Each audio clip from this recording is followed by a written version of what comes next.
altre, dice un grande affaticamento.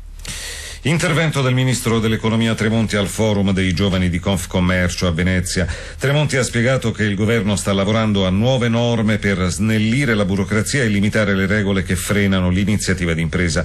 Poi ha confidato: a maggio, nei giorni più acuti della crisi finanziaria greca, ho temuto un collasso dell'Europa. Il servizio del nostro inviato Vittorio Cota. Per far crescere l'Italia dobbiamo essere oggettivamente ambiziosi. Significa un po' rinunciare a posizioni fatalistiche. Questa, secondo il ministro dell'economia Giulio Tremonti, la premessa per lo sviluppo del nostro paese. Ma, avverte Tremonti, occorre anche essere molto realisti e seri nel fare il catalogo dei punti di criticità dell'Italia. Tra questi, al primo posto, la mancanza delle centrali nucleari. Noi siamo in Europa una economia che importa tutta l'energia, pagando prezzi estremamente elevati. Le altre economie con cui competiamo hanno il nucleare. L'altro handicap, secondo il ministro dell'economia, è l'aspetto dimensionale delle imprese. La Germania tratta da gigante con giganti. Tra i problemi italiani anche la doppia velocità tra nord e sud del paese, dove però, secondo una ricerca di Confcommercio, sorgono il maggior numero di imprese guidate da giovani. Da Venezia, con la collaborazione tecnica di Daniele Di Noia, linea allo studio.